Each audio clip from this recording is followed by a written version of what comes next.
নমস্কার বন্ধুরা, আমার নাম সঞ্চারী আর আপনাদের সকলকে স্বাগত আমার চ্যানেল দ্য বং ওয়ার্ল্ডে। আজকে আমি একটি হারিয়ে যাওয়া রেসিপি টক ঢ্যাঁড়সের চাটনি আপনাদের সাথে শেয়ার করব। সেদিন বাজার গিয়েছিলাম, হঠাৎ করেই চোখে পড়লো এই ফলটি।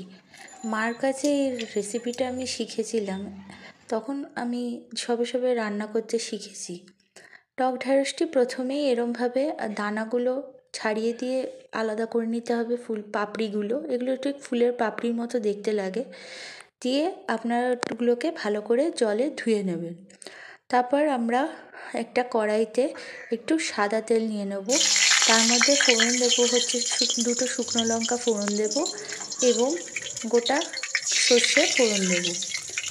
তার মধ্যে যখন ওই ফোড়নটা দেওয়া হয়ে যাবে, তখন আমরা ছেড়ে দেবো হচ্ছে টক ঢ্যাঁড়সের ওই পাপড়িগুলো।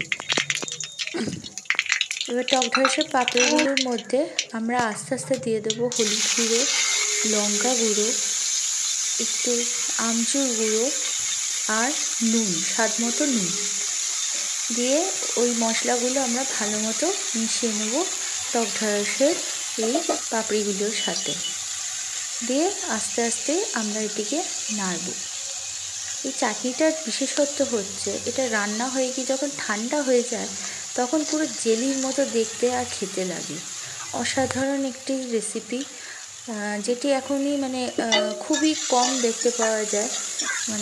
টমেটো চাটনি, পেঁপের চাটনি এগুলো আমরা খুব দেখতে পাই, কিন্তু এই রেসিপিটা আমরা সচরাচর দেখতে পাই না, কারণ এই ফলটি সবসময় পাওয়া যায় না শীতকাল ছাড়া। তারপর মশলাগুলো নাড়া হয়ে গেলে আমরা একটু ঢেকে নেব। যদি আপনারা মনে করেন নিচে লেগে যাচ্ছে, আপনারা একটু অল্প অল্প জলের ছিটে দিয়ে, বা এইখানে যেমন আমি একটু জল দিয়ে নেড়ে নিয়েছিলাম, এরমভাবে আপনারা নেড়ে নেবেন। খেয়াল রাখবেন যাতে নিচে লেগে না যায়। তারপর এখন যেহেতু শীতকাল, আমি চিনি কম ব্যবহার করে একটু গুড় দিয়েছিলাম, ননের গুড়। 4 চামচ যদি গুড় থাকে তাহলে আপনি 2 চামচ চিনি দিলে যথেষ্ট এই চাটনিটার জন্য। চাটনিটা আসলে এই টক ঢ্যাঁড়স জিনিসটা একটু টকটকই হয়। তো চিনিটা ভালো করে মিশে গেলে আমি আমার বাড়িতে বানানো একটি ভাজা মশলা গুঁড়ো 1 চামচ মিশিয়ে দিয়েছিলাম, দিয়ে ভালো করে নেড়ে নিয়েছিলাম।